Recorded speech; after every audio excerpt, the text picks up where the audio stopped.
Here we go, friends. This is working. Oh my God. Thank you, Facebook. Thank you, Facebook. Just gonna jam until everybody finds their way in. This is my free online summit called How to Win the Mental Health Fight. Originally, it was intended that the summit is hosted inside of the event that I've created. You all were able to like click going or click interested in the event, and somehow Facebook just let me down. So Facebook, if you're listening, check what's happening on your technical side. There is something off. I wasn't able to go live in the initial event that I've set up, and I was a bit frustrated because of that. Because you know, when you set up a Facebook event, people click going or people click interested, and then they are getting linked or getting forward to the event page, and that's what happens. And now I'm not live inside of that event. So I hope everybody who clicked going or interested inside of the event makes it live to this live stream over here. So everybody who does and everybody who did, say hello in the comments. I see one person is watching so far. Yeah, this is gonna be a really beautiful immersion today. Strong content, and I intend to spend 1 to 1.5 hours with you inside of this live stream here. If you're watching the recording afterwards, you're watching the recording, but you can treat it as if it is a live stream, so you can still interact in the comments. You can add a hashtag replay so that I know that you're watching the replay and not the live stream later on. If you're watching the live stream, say hello in the comments. I'm on Bali. It's 10 o'clock in the morning here, 10 a.m. That's why I'm drinking my little morning cacao. Well, little. It's massive. It's pretty damn huge. My massive morning cacao.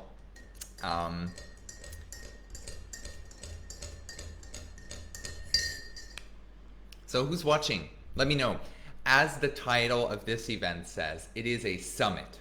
And what the difference between a summit and a masterclass is a summit is either with multiple hosts, with multiple speakers, or in this case, why I decided to call this a summit is because it is a very interactive place to be, an interactive online event.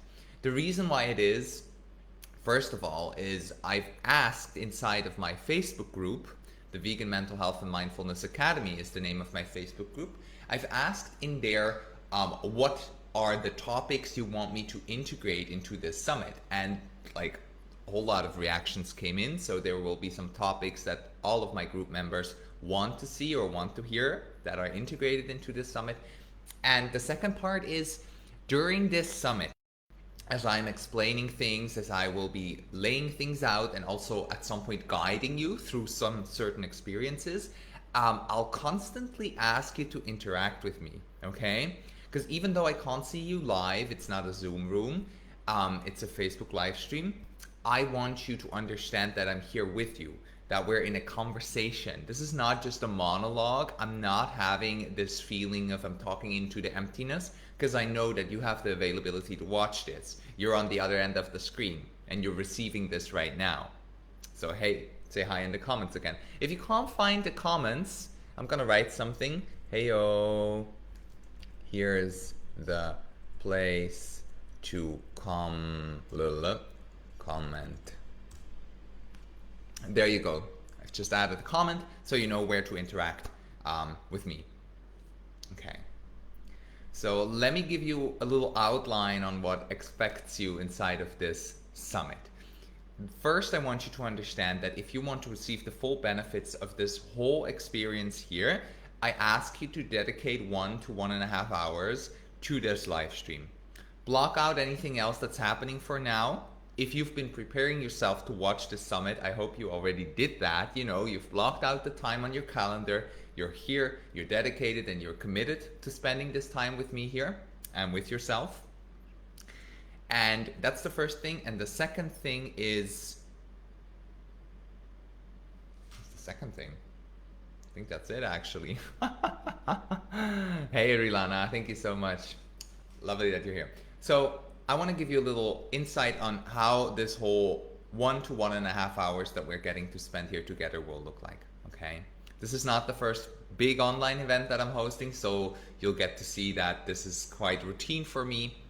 And I usually have this attitude that makes you feel home, that makes people feel welcome, that makes people feel home. I speak as if I would be speaking to my friends because I consider you my inner circle on the social media platforms, everybody who's watching this. And what can you expect from this whole summit, okay? So the first thing that we're gonna go through is I'm gonna open up the book of what actually is the mental health fight. Because I know that a lot of us are struggling with our mental health, but I want us to really get to identify where our struggles are at. What are your problems in the mental health space? Where are you struggling? What emotions? What feelings? So I'm gonna open up that for maybe 10 to 15 minutes to give you an insight on what mental health issues actually are and which ones you can relate to. This will help you to understand where it is that you're at currently with your mental health and your mind, and it will also make it easier for you to take a next step into a solution, into a way of treating yourself in a natural way, because that's what I'm all about. I'm all about treating mental health disorders and diseases naturally and holistically, okay? Also, I'll introduce myself properly in a minute so that everybody who doesn't know me yet will get to know me really well. And then the third thing we're gonna take a look at is my 3-step system. I've developed a 3-step system or a 3-step method based on my own life experience, which doesn't only mean that I've been researching on the internet, it also means that I've been engaged and participated in retreats, in multiple workshops, in trainings, from the range from breathwork to yoga to meditation to inner alignment practice to de-armoring work, body work, mindset work, blah blah blah, etc. So I've managed to essentialize all these experiences that I've had to a 3-step system, which is the foundational base of my coaching business.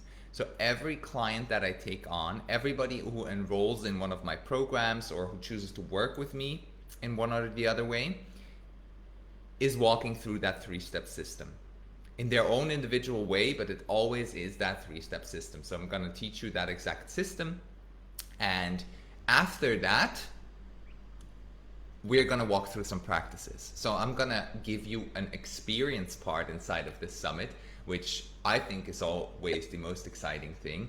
I'm going to give you an experience part which is based on the answers that all of you who are member in my Facebook group have given me. I've asked inside of that Facebook group about a week ago, I think. Yeah, I think it was a week ago. I've asked in there, what are the topics that you want me to integrate into this summit? And a lot of different answers came, but there were 2 that stood out most of them all. And the first one is meditation. Y'all want to learn more about meditation. And the second one is anti-procrastination techniques. Procrastination, in case you don't know what it means not showing up for things that you think are important in your life or things that you need to show up for, right? Procrastinating. In German, it is Aufschieberitis for everybody who's speaking German. Completely different word. So that's the 4th thing we're gonna take a look at.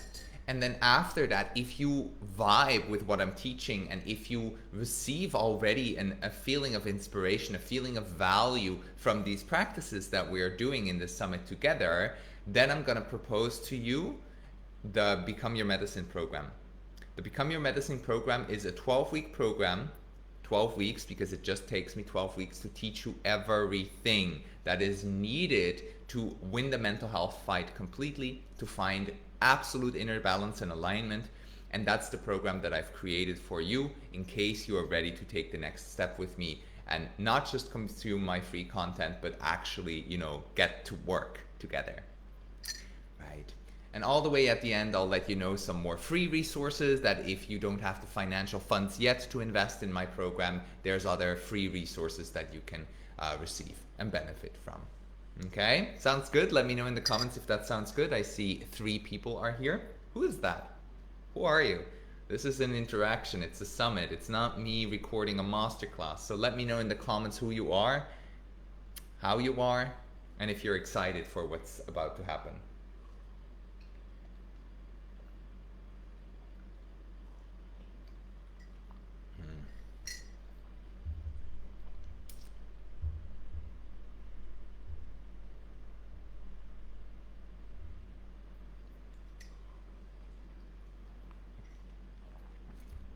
Not getting any comments yet. Take your time, love. I ain't continuing until you tell me that you're here. You know, it's not a one-way street. You gotta give me some light signals. Boop, boop, boop, boop, boop, boop. Yeah. So I see Vilana is here with us. It's great. Thank you so much for being here. I think you're still here with us. For some reason or another, I don't understand why Facebook doesn't show me who is watching. It just shows me the amount of people that are watching. So I always encourage you to interact with me. We're on a social media, right? Social media. Jen, I'm an animal advocate and licensed counselor. Love it. Welcome, Jen. I'm excited to hear your opinion on this summit today, and if there are things that you haven't heard yet, that you haven't learned yet, or things that you're familiar with, so just keep engaged in the comments with me if you want to make this a beautiful conversation. And Eric is here. Warmest greetings from the Philippines. Good morning. Hey, Eric. Thanks for tuning in. Beautiful. So everybody else who tunes in later on, they'll still receive the benefits, and if they don't, they can watch the recording. All right. So let me give you a proper introduction of who I actually am. My name is June Fuchs. I live on Bali.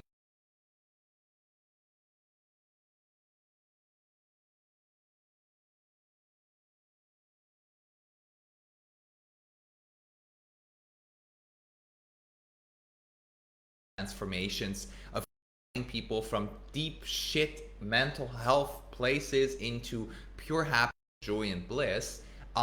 I studied graphic design and I lived in Switzerland. I grew up in a country which I did enjoy, but it never really made me thrive. So in 2019, I decided to move over to Bali. This was because I've met multiple people here on Bali that really inspired me, and I wanted to be in a country or on an island with waves. I love surfing. This is one of my biggest passions. I love surfing. I am a yoga practitioner. I am a breathwork practitioner, and I am a very, very dedicated meditation practitioner. I also identify as a queer man. So I have this really beautiful rainbow flag all over my body. Imagine it tattooed or lasered all over my body. I'm an activist and I'm an advocate for animal rights. I've been vegan since the end of 2017, and that never ever gonna change, honey. We're gonna remain vegan here. Yeah, I turned vegan because of the animals. Obviously, I watched a documentary at some point after 3 years of being a vegetarian, and it just was like, nah, never ever again. I bet you can all relate. It's for most of us that are vegans, for the animals, that this switching point came. For me, it was about 5 years ago. Right. Let me know in the comments, how long have you all been vegan? Curious. How long are you a fresh vegan, or have you been in it for decades? Have you been dedicated to really doing your best and caring for animals for over 20 or 30 years? I met some people here on Facebook that have been vegan for 50 years, and I was like, wow, gotta interview them. I put them on my podcast. Yeah, I run a podcast, I run a YouTube channel, I run a Facebook group, and I run a 12-week group coaching program, which is called Become Your Medicine. More about that program later on, though. So this is a little insight into who I am and my story. Since about 6 months, I have chosen to not work with anybody and everybody, but to niche myself down and to be there for my own community, which is the vegan and the animal rights community. So I only accept people into my coaching that are vegans and or activists. Most of them are vegan activists, actually. I've been honored to work with some great activists. One of them, for example, Mackenzie Severance, who is a vegan politician from Australia. Yeah, that was really beautiful to work with her. Yeah. So that's it about me. Eric says three green hearts. Does that mean 3 years of vegan? 3 years being vegan?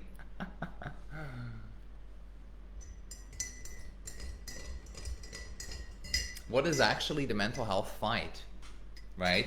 So I chose this very bold name for this summit. It's a very bold statement, and it speaks to people that consider themselves fighters, people that consider themselves warriors of I want to get better, of I want to get happier, I want to get healthier, I want to feel more home in my body, in my mind, in my soul, in my purpose. I want to become more wholesome. And why are we today focusing on mental health? Why in my coaching business am I focusing on mental health mainly? That's because it's the foundation. It's the foundation of everything. Your mind is one of the most powerful tools and assets that your body comes with. When you came to this earth, popped out of mama's vagina, your mind is one of those assets that you've been gifted with.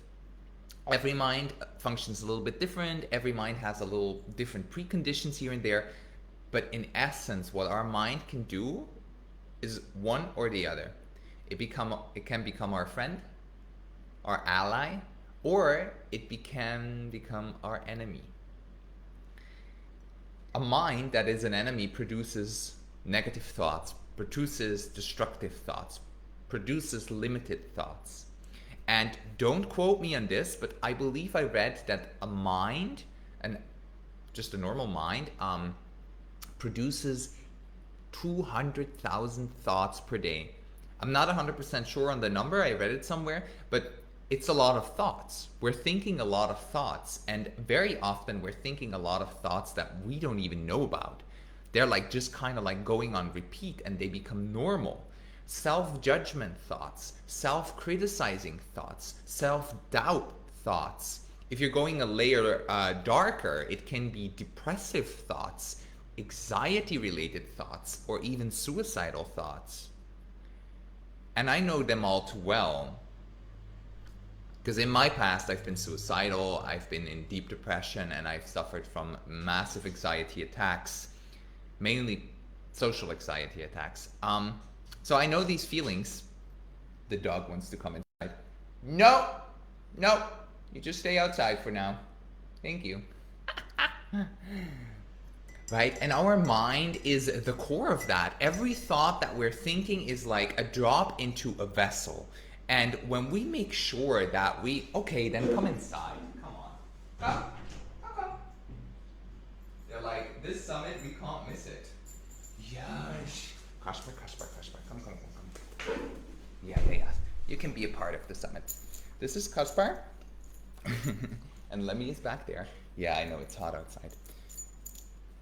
You smell like onion. Weird. Isn't he cute? Give him some love. Give Kaspar some love. Cutie. So, our mind as an ally versus our mind as an enemy, right? I think I speak for most of us when I say that a lot of us grew up in an environment where our mind was often programmed to be more of an enemy than an ally. We have been to school, we have been to educations, we have been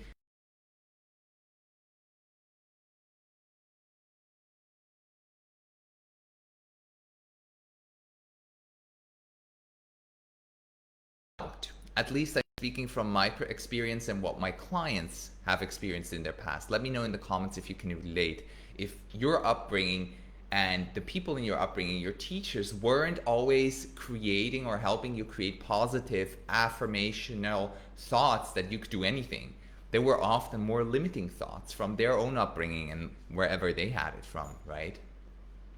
So the first step is to make sure that our mind can start becoming our friend and naturally produces thoughts such as I can instead of I can't, or such as I am capable instead of I am incapable, right? It's a very black and white thing, and we're dancing somewhere in the middle, most of us.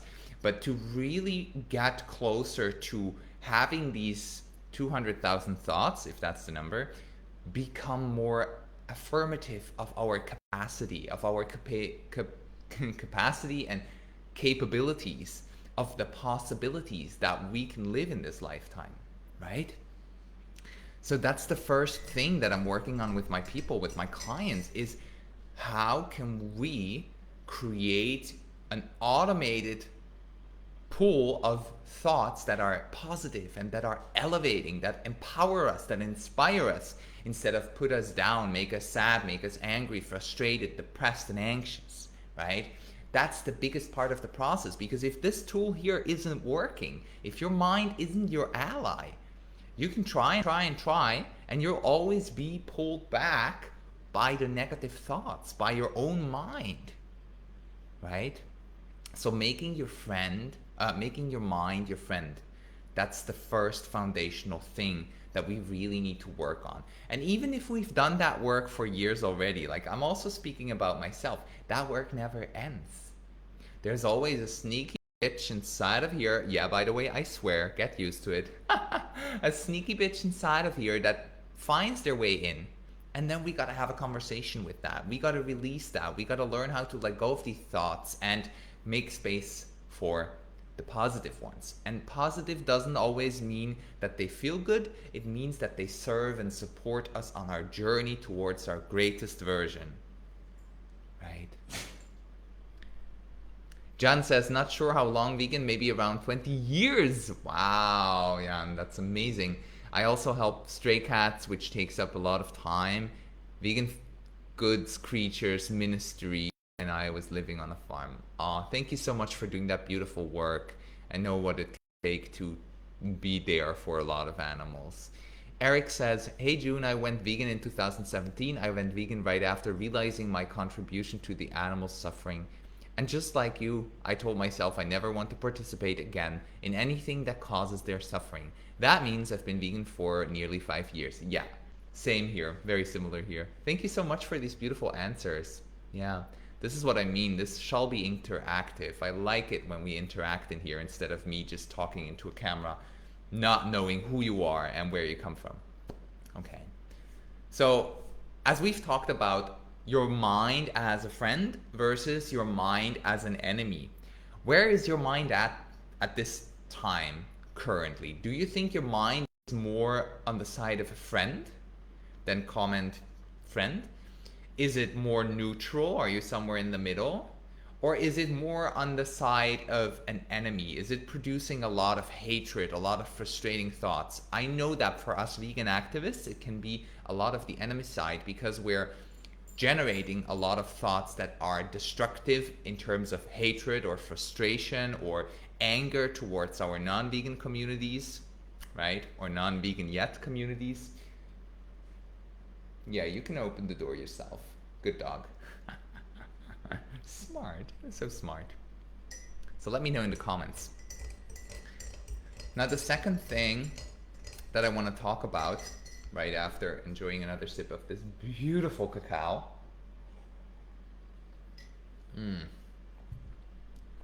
So good. It's a roller coaster, Rilana says. Yeah. Can go up and down minute after minute, right? Right? Cute dog. Yeah. There were two. They look quite similar. One is brown and one is black. Lemmy and Kaspar. They just left again. They might come back later. If they like what I'm talking about, they'll be like, I want to hear more. Right? So the second thing when I'm talking about mental health fight or mental health struggle is obviously our emotions, our emotional landscape. And with emotional landscape, I often picture our emotions as a garden with all of these different plants. And some of them sometimes thrive and then have flowers, and some of them just kind of like fade away. Some of them maybe die. Some of them grow out of the dead once again, the phoenix rising from the ashes kind of thing. And our emotions are kind of similar. It's a landscape. It's a whole landscape of all of these different plants that we're having in our emotional experience, right? And what often happens is that when we're having this garden and we're not maintaining it, that it either overgrows and we're having too many of these plants and they kind of like overlayer and overshadow one another, which makes it really hard at some point to get rid of all of them and get back to the main plant and get all the, you know, the unwanted greens out of your garden. Or you can empty it out completely, or you can put no attention to it, or just your attention towards certain of these plants. Now, what do you think is the best thing to maintain a garden? Is it to just focus on a couple of plants that you really like? Is it to just let it grow the way it wants to grow? Or is it to maintain it holistically and to take a look at every plant here and there and to make sure it receives its water, make sure it receives its space? Of course, it's the third thing. And it's the same thing with our emotions. If we're not doing that, we're creating emotional storage. Emotional storage. Yeah, Rilana says, we gotta trim the bushes. We gotta trim them here and there. If not, we're creating storage. We're creating overlayering and overshadowing. And when we are like holding emotional storage in our landscape, which is within our body, our mind is connected to all the cells in our body. Our nervous system connects it, our blood vessels connect it, our muscle strings and our fascia system connects it. Everything in our vessel, in our body, is connected.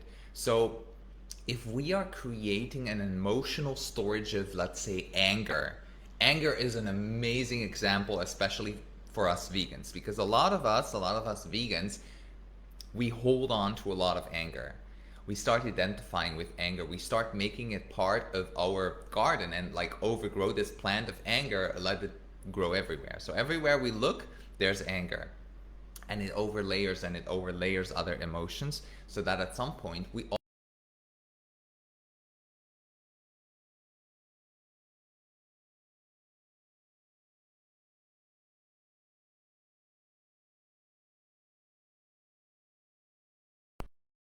humble energy, if we talk about it in energy, or is it more an engaged, tensed up energy? Obviously a more tensed up energy. So what happens when we hold anger too much in our body, our nervous system, our muscles react to that. The chemical process of creating actual chemicals in our process, they get in our body, they get stuck in these different areas of our body, and all of a sudden we start feeling tensed up in our lower back, in our joints, in our neck, in our shoulders. Classic tense shoulders, you know.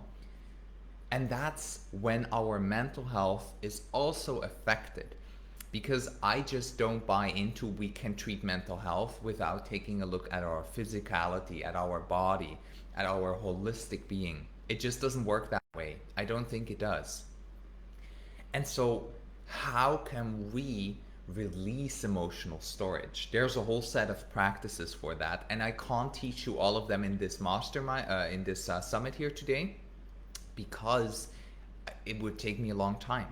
The actual time it takes me to teach you all of those is 12 weeks. And that's why I've created a 12-week program for it, right? But there are practices that can help us release these emotional blocks, these storages in our body. And these are practices that range from breathing, from meditation, from movement practice, from journaling practice, from conscious relating practice, from inner healing practice, from emotional release practices that are touching base on our voice, touching base on our senses of touch, of smell, of hearing. So there's a whole world that kind of like started opening up a bit now, right? But that whole world is accessible to you inside of the Become Your Medicine program, and it takes 12 weeks to explore this whole world. For me, it took 5 years, okay? For me, it took about 5 years to discover it all and to learn it all. So 12 weeks is a very distilled format for you to learn it all. Rilana says, we have to see the value in every plant and make sure we take care of them the way they need to. Exactly, that's it. That's exactly it.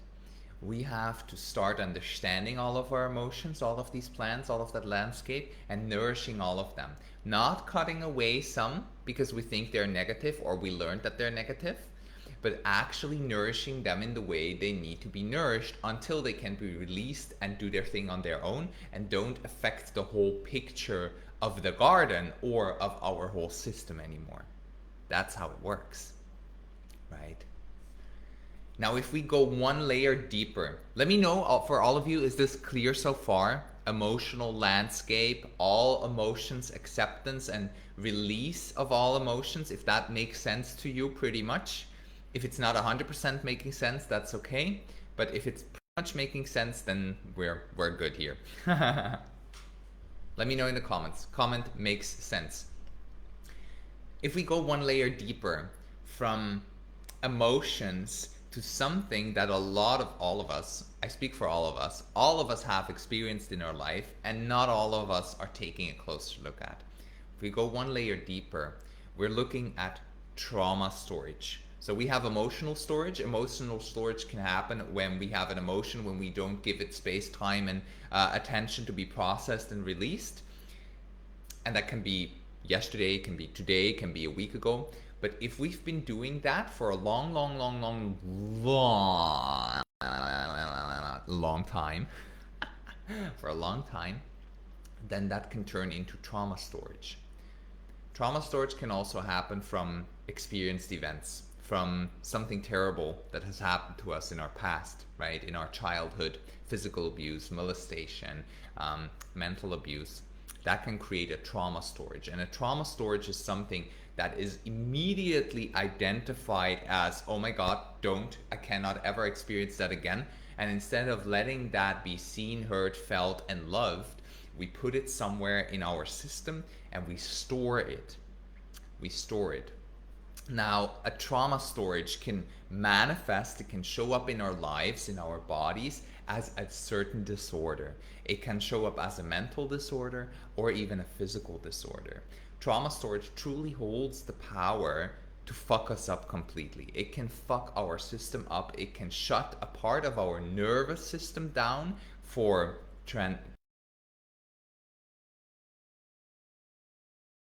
not forever, but like, I want to say transparent, but that's the wrong word. I'm looking for consistent, right? It can shut a part of our nervous system down consistently over years, over decades. And trauma work is another layer that I'm looking at with you inside of the Become Your Medicine program, because once we've layered off these emotional layers and we've started to release them and to learn how to release them, we can get closer to the trauma information, right? And that's where we're going more into subconscious work. We have conscious work where we're always consciously engaged, and subconscious work is where we're dropping in a layer deeper into a part of our mind that usually is not that often active, that we only access when we're sleeping or dreaming or being in a daydream kind of state, right? If we're not there, we're always in our conscious mind. And our conscious mind, believe it or not, is only 5% of the whole hard drive storage that we're having here. So there's about 90 to 95% that most of us never access, and that's where our trauma storage is placed, right? In a deeper part, in a subconscious part of our mind, of our brain. That's scientifically proven actually by multiple people. One of them is Dr. Joe Dispenza, one of my mentors. Now, these are the three things that I want everybody to start working on, and that's why I'm here. That's my mission. That's a part of my purpose, to make this accessible to you, to do that work, to work from creating a mind that becomes your friend, to releasing, learning, understanding, releasing your emotional storage, and then go even deeper. Because when we're already doing the work, we can't stop there. We really need to go into this trauma storage, find these traumas in our body, in our subconscious mind, and start opening them up, releasing them. What expects you behind that? What expects you after released emotions, after released trauma experiences? Let me tell you about an example here. Very beautiful example, okay? So I had this one-on-one client. I'm still working with her. She's been with me since 1.5 years already. So we're doing very long-term work together. And she had this moment where we had a one-on-one coaching session, and I guided her into a subconscious immersion. So I brought her into a meditative state. I gotten her into a scenario in our subconscious mind, and I helped her let that scenario play itself out. I helped her meet somebody in her subconscious mind who has created a trauma storage that made her act based on the trauma storage, right? She wasn't acting based on her own decision, but she was acting based on what the trauma has taught her. Now, in her example, that was she met her mother. She met her mother in her subconscious mind. She saw her mother in front of her, and her mother told her in her subconscious experience, you don't have to love me in every relationship that you're having to another man. Sorry, what? Sorry, what? Let me say that in different words. All of the relationships that she has been having up until that moment with other men, a big part of her seeking was the need of love of a mother. And she started looking for that subconsciously. She wasn't aware of it. She started looking for that in all of her past relationships. And not all of her past relationships were beautiful. They weren't flourishing. She even experienced physical abuse in one. So she acted from that trauma storage. And just that one moment where she realized, holy fuck, I don't need to look for the love of my mom in my boyfriends and partners. That changed her whole perspective on relationships. That little thing. And that's where we're talking about releasing trauma storage, okay? That this makes sense all of a sudden in such a beautiful big picture that you don't have to act from it anymore. And you can act from a place of self, of freedom, of your choice. And you're not a slave to the trauma experience anymore. The trauma experience in her case was that her mother never has given her the love that she seeks from a mother. That's the trauma experience. And she was acting from that, and she was looking for that in her intimate love relationships. Isn't that crazy? How something so deeply rooted can be released like that with one realization by going into a subconscious journey. That's just one example, okay? I've got plenty more of these, but I'm not gonna fill this whole live stream with examples. Rilana says, indeed, but the traumas will always keep triggering us until we have embraced them, learned from them, gave them a harmonious, what am I saying?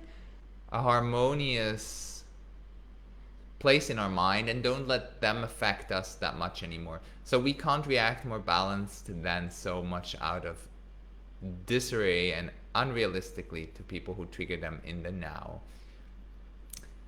Milana, you're also saying, I'm so sorry. See the weeds as plants that have a function too.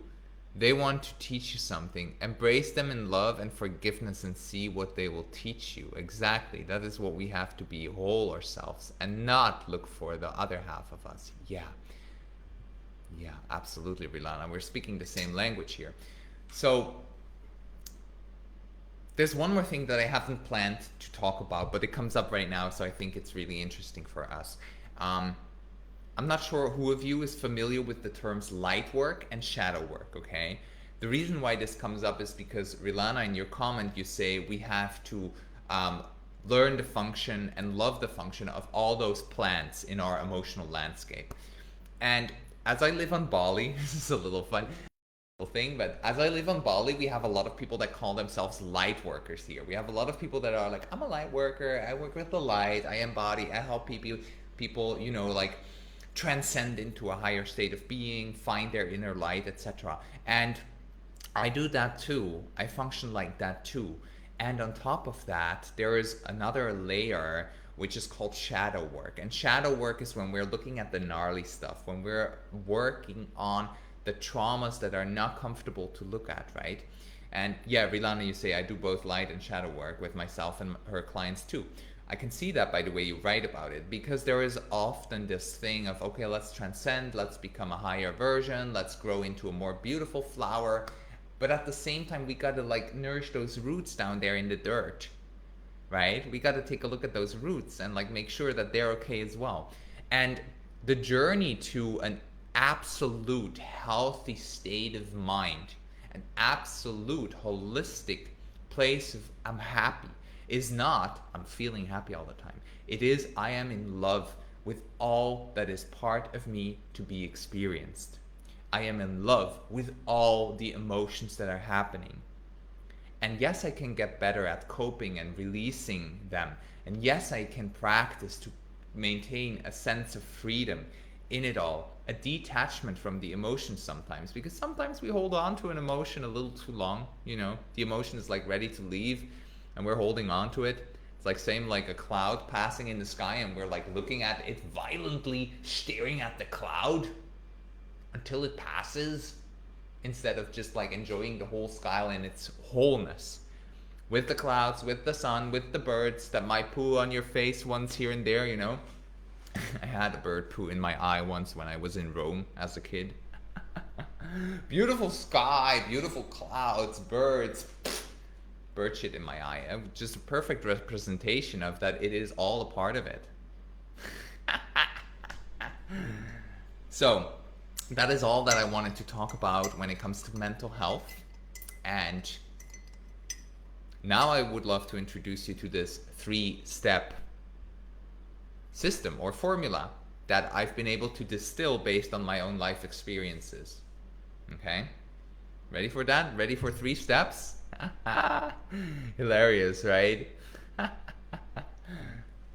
So these 3 steps, they are so much me.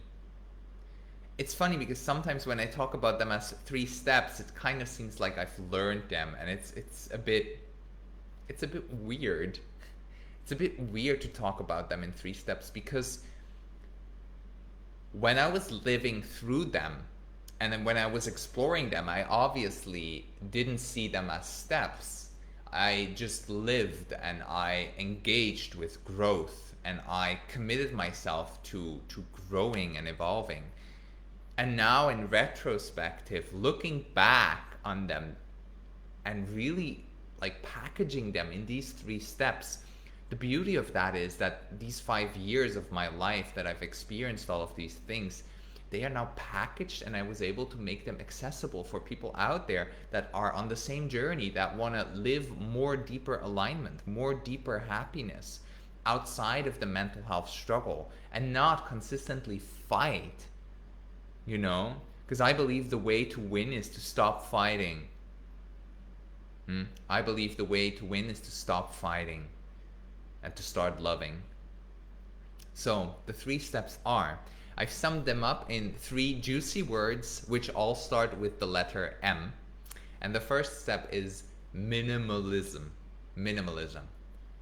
Minimalism is a concept I've been introduced to through one of my mentors, Connie Bizalski. Bless you, Connie. Thank you so much. And her blog and her online presence. And that was about 5 years ago. So I got introduced to her and to this concept. And I was like, this is really interesting. So the first thing I was like, okay, minimalism is about reducing things, not having a lot of things around me. And then later down the road, I realized that the concept of minimalism is the concept of decluttering and creating space. Creating space. And that concept can be applied to your physical surroundings.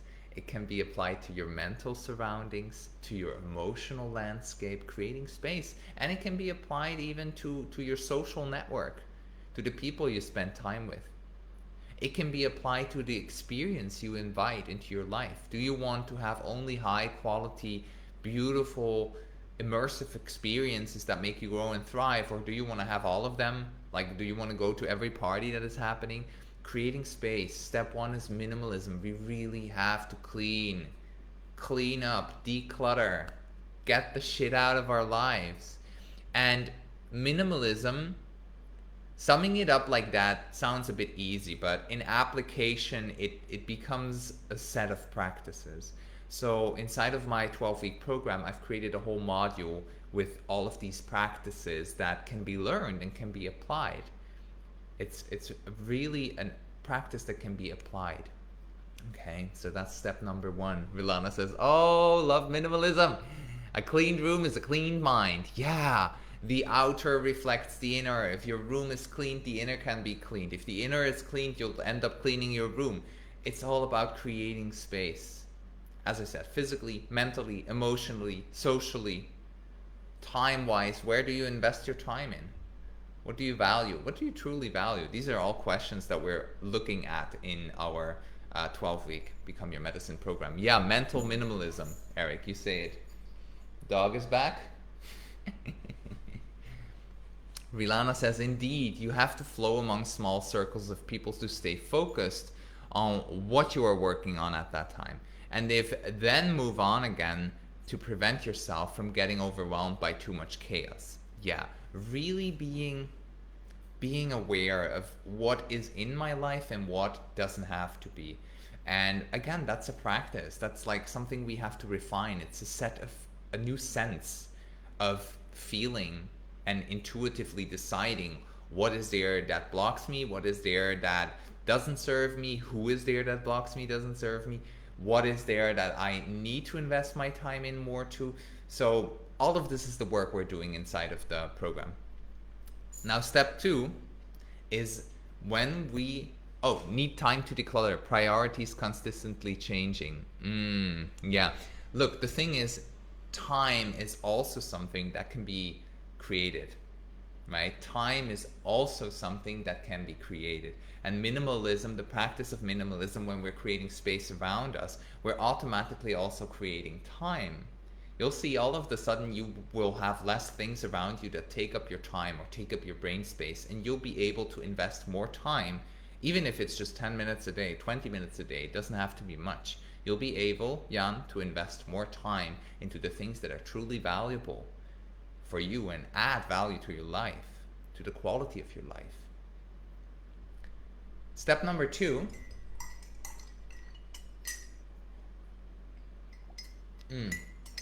Step number 2 is drink cacao always. It's not. Could be. It's not. Step number 2 is medicine. And here I'm talking about redefining the word medicine, because what most of people think of when we think medicine is pills and drugs that we are prescribed by the doctor, but that just ain't holistic medicine. It's preventing symptoms. It's helping you feel better momentarily. Redefining the word medicine. It happens when we start engaging in holistic health practices, and there are different frameworks. There are different systems for that. Yoga is one of these. Meditation is one of these. Breath work is one of these. There are different systems that we can explore and invite into our lives to treat ourselves, to medicate ourselves, and to deeply heal ourselves from what needs to be healed, from the emotional storage and the trauma storage, right? So that's the second thing, medicine. And as my program is called Become Your Medicine, the only thing that is needed for getting medicine in your life is you, your body, your physicality, your senses, your breath, your mind, your movement, your sense of touch. These, when applied in a way that I teach inside of the program, can really heal you from mental disorders. They can heal you from depression, from anxiety. You can leave that shit behind. The reason why I'm saying this with such a firmness is because I've experienced it on my own body, and I see my clients experience the same thing. It's really beautiful. It's really beautiful. So step 2 is medicine, redefining medicine and inviting medicine into your life. And then the third step, that's something which will happen naturally, okay? The third step, the third letter M, is called make. Step 3, make, is all about creating.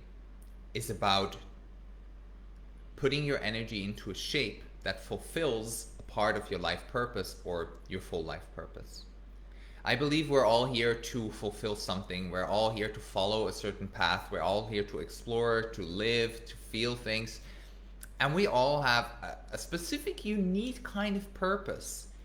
I'm not talking about talent here, nothing to do with talent, but something that fulfills you on a level that you hardly can describe with words, that fulfills you on such a deep layer that you just feel it with your whole system.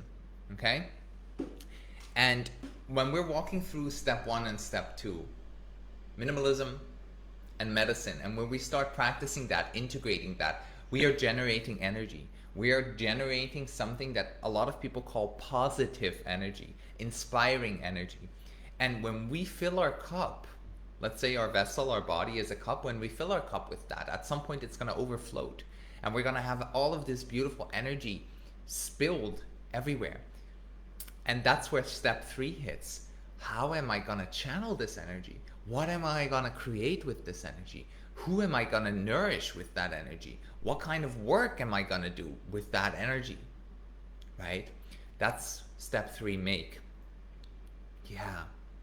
Creating changes in the world, making more people vegan, communicating how beautiful veganism is through that aligned, balanced energy, inspiring people to create those changes in their lives that you've already created or that you want for them to create, for the animals to create, in our case, obviously, right? So that's step 3. Step 1, minimalism. Step 2, medicine. And step 3, make. Any questions around this, or does this make sense to you? Comment, makes sense, if it all makes sense to you.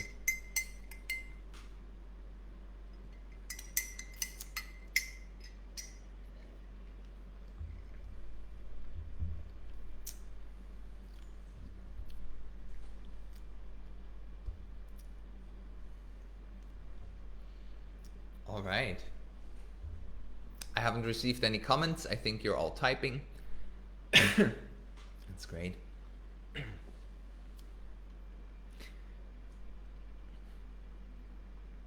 As I have yeah, that's another order, Eric. That's another order, but yeah, you got it. Make minimalism medicine. Oh, I hear you. That's cool. Make minimalism medicine. Yeah, make minimalism your medicine. It's another way of putting those 3 steps into a sentence. Jan says have to think about it. Yeah, let it sink in, you know. So the next thing I want to do in this summit with you is something where you can get active with me, okay? You can get active with me. And this is based on the feedbacks that I've gotten inside of my Facebook group. As I said in the beginning, I've asked in my Facebook group, what are the practices or what are the things that you want to learn in this summit? What shall I implement into this summit for you? And there were those 2 things that stood out. Number 1 was meditation, and number 2 was anti-procrastination techniques, okay? So I'm gonna ask all of you right now, since you're here live, which one of these 2, because I don't have enough time to cover both of them, but which one do you want to experience? Do you want to go into a meditation experience with me right now? Or do you want to go into a anti-procrastination technique with me right now? Put in the comments meditation if you want to meditate. We'll do like 10 to 15 minutes. Or put in the comments anti-procrastination, or yeah, if you don't know how to write procrastination, just put the number 2. Number 2 is for anti-procrastination. Number 1 is for medicine. Put that in the comments. I'm gonna go to the bathroom real quick and I'll be back with you in a minute.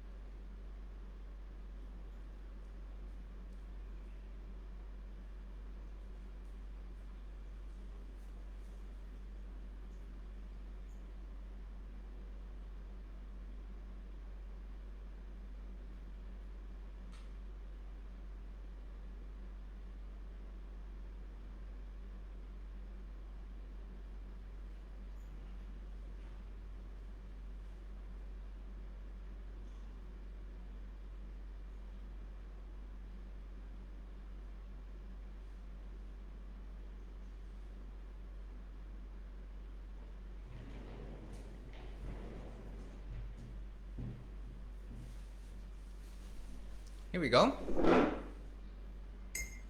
I'm interested in anti-procrastination, Eric says. Rilana, same as Ayan. I'm getting hard to stay focused. Aw, it's getting late for you too, huh? You can watch the recording later on, you know? It's okay. Have to think about it. I wasn't listening, to be honest. That's okay. I'm not sure what daytime it is. I have 11 a.m. here on Bali. So if you're having nighttime right now, you know. Oh, you love my room. Thank you. Yeah, it's a really cute room. So since it is getting quite late,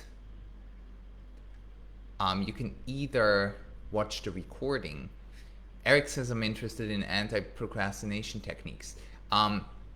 We could do that, but that's something for more brain work, so a bit more focus. I think since it seems for y'all that the focus is dropping a bit,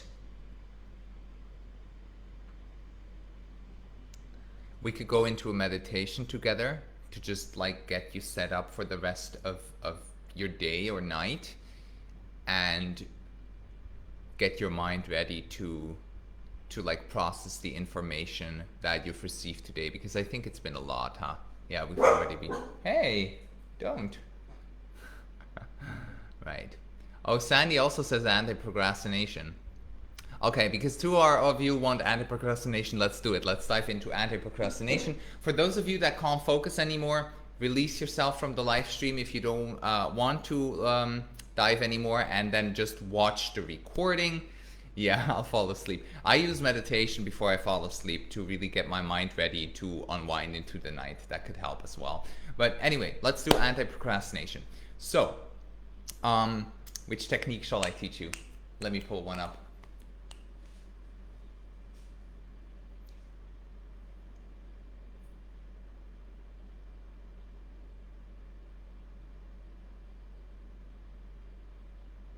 There's two that come to mind for me right now. One of them is quite simple. Actually, let's do two more simple ones, okay? Two more simple ones. The first one,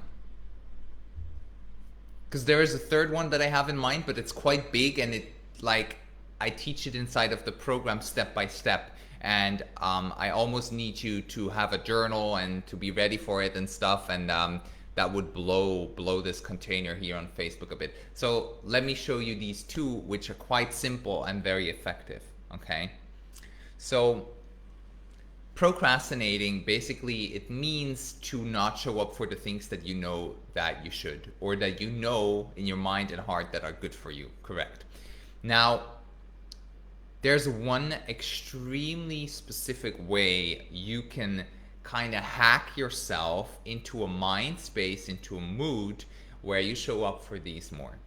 And for that, we are using our senses, right? We are using our senses. We are using our five senses, which is touch, smell, taste, hearing, and vision. These are our five primary senses. Now, I know you all got a sixth and seventh sense. You know, we vegans, we have that. It's called compassion. But let's stick to those five primary senses. When we make these a foundation to kind of hack our body into a mood or into a space of mind that makes it easier for us to show up, then that's when we are playing the game from the outside inwards to inspire the inside outwards. Let me explain that, okay? Let me explain that with some examples. Let's say your intention is to meditate more. Let's say you think you should move your body more or practice yoga more, right? Let's say something like that. Now you wake up in the morning and you have 1.5 hours to 2 hours of time before your day gets started and you need to go to work and whatnot. And usually it's really hard to use these 2 first hours of the day to do something that's good for us, because we're so used to just kind of dragging ourselves out of the bed, going to the bathroom, taking a pee, making a coffee, slendering around, maybe laying around on the couch a bit, you know, just chilling. We don't have a firm morning routine. Now, the way we can use our senses to put ourselves into a mood that makes it easier to show up for, let's say, a morning yoga practice or a meditation practice or a movement practice in whatever shape or form, is we start engaging with our senses and treating ourselves as if we would show up. Now, let's say I would want to show up for a yoga practice. What do? I prepare my yoga mat. Maybe even the evening before. I prepare the yoga mat, I just lay it somewhere. I put some incense somewhere. If I have an altar with candles or, incense sticks, smoke sticks, I put them ready there. Just 2 seconds of work, okay? I make sure the first thing I wear in the morning is something that makes me want to move. Maybe leggings. I love leggings. I wear yoga leggings all the time. Leggings. Wear some leggings. Wear a nice light shirt or nothing at all. You're at home. You can flash those boobies. Male or female boobies, doesn't matter. And you set your space up as if you would get ready for practice. And with that, your sense of vision is already, it's already prepared. Your sense of touch, your legs are already in leggings. They're like, I'm ready to get moving. I'm ready to get into my yoga practice. Your smell is already smelling something that it connects to a spiritual practice or a mindfulness practice or a movement practice. And if you want to hit it home really, really well, you already prepare some music. You prepare some music for your practice. You put on, or non-gender boobies, yeah. I love that. Thank you, Rulana. Or non-gender boobies. Rainbow boobies. Every gender boobies. So you set your space up to nourish your 5 senses as if you truly intend to do the practice. And even if you're not sure yet if you're going to make it, if you've set the space up around you like it, you're most likely to show up and to not procrastinate. Now that's one extremely powerful way to hack yourself into showing up for a practice. I personally light incense. I make sure that my room smells nice. I make sure that my yoga mat is already ready to grab and I don't have to get it out of a cupboard or something, or maybe it even lays there already, I make sure that the first things I wear in the morning are either yoga pants or something flexible, something maneuverable. If I intend to go surf, first things first in the morning, I make sure that board shorts are the first things that I'm wearing, That's how you can make sure to not procrastinate by using your 5 senses. That's one trick. Now there's another really simple trick out there. I kind of almost feel stupid to tell you that trick. It's so simple, yet it's so powerful. We're again using our sense of vision for this. And we are simply putting up reminders on our wall or on our mirror, on our door, little post-it notes that can be. Little post-it notes with reminders of what it is that we want to show up for. Something that says yoga practice. Or a beautiful image of somebody who meditates. Or a beautiful image of somebody who drinks a liter of water in the morning if you want to drink more water in the morning. Right?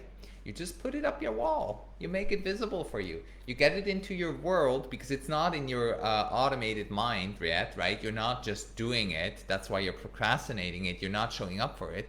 You, instead of trying to force your mind to do it, you put it on your wall. You let your mind see it all the time. And all of a sudden your mind gets used to it a bit more and gets used to the idea and thinks about it more often. And when it thinks about it more often, it becomes easier to do it more often.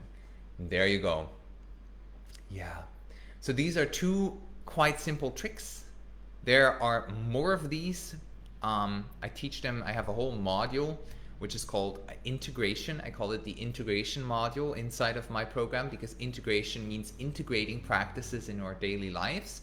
And inside of that module, I have a whole PDF and I have video lessons on how to not procrastinate. There is also a journaling framework that I teach, which is extremely specific and extremely supportive when it comes to anti-procrastination.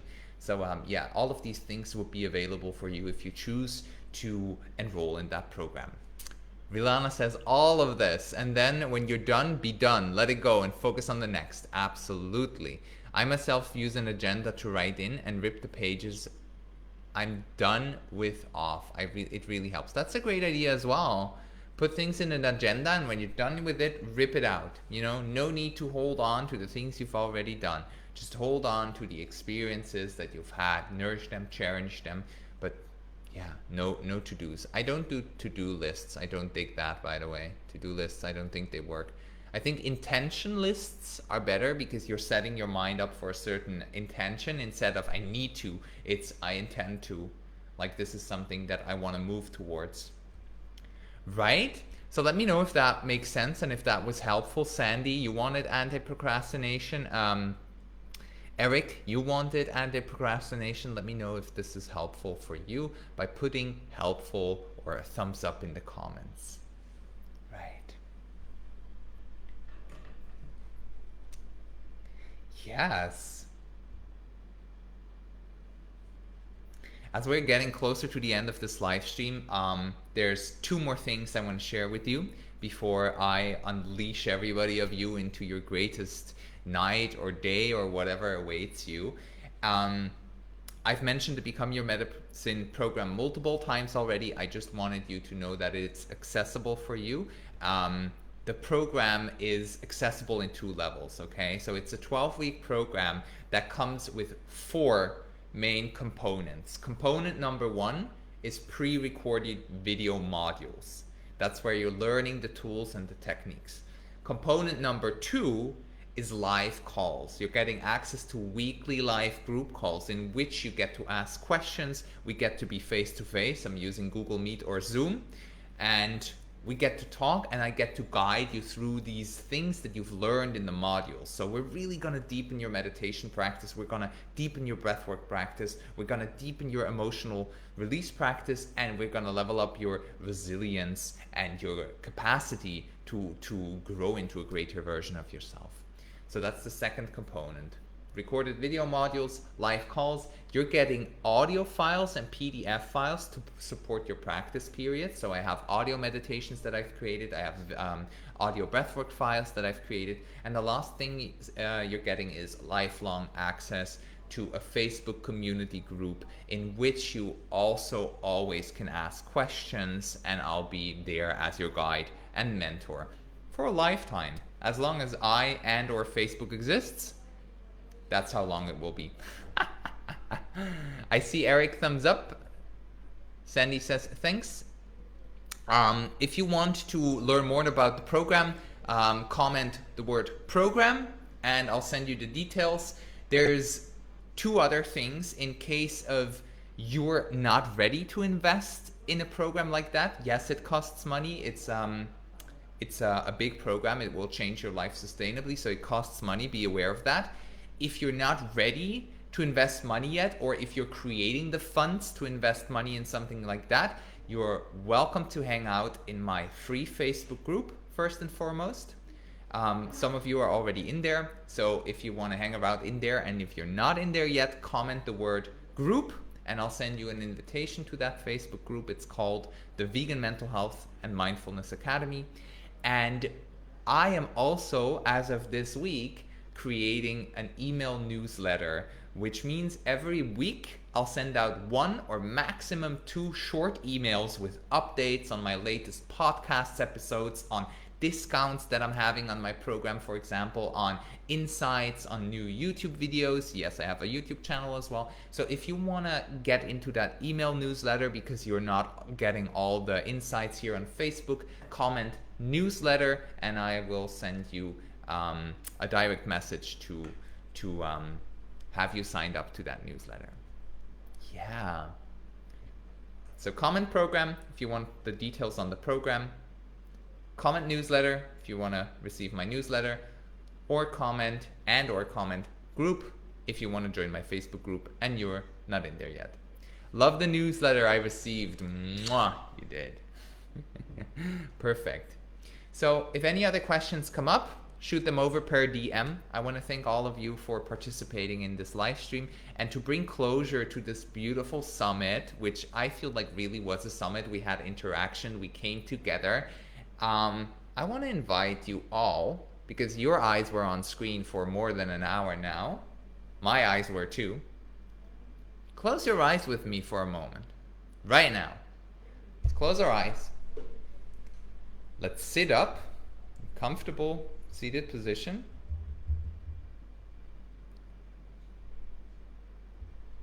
Now let's just take like 5 breaths in and out through our nose. And as you do that, I want you to relax your body, especially your face, with every exhale that you do. Why the face? Because it's been so engaged. Our thoughts have been working, our eyes have been working. So let's inhale through the nose. Exhale through the nose and relax that face. I'm gonna look really funny when I do that. You can watch it later in the recording. A relaxed face is something that we don't often have or do. So let's breathe relaxation. Inhale. And relax the face on your exhale. Relax the eyes, space between your eyebrows, your forehead. 2 more breaths.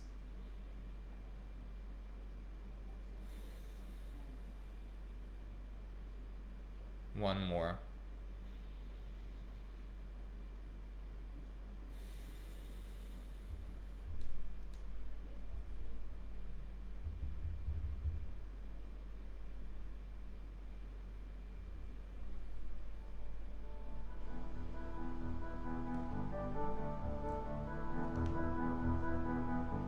Thank you all so much.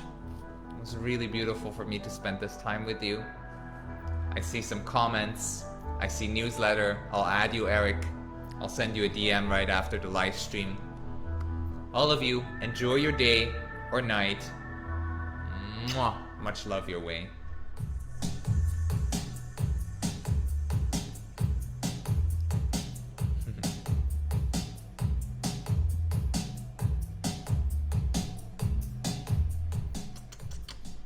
Bye-bye.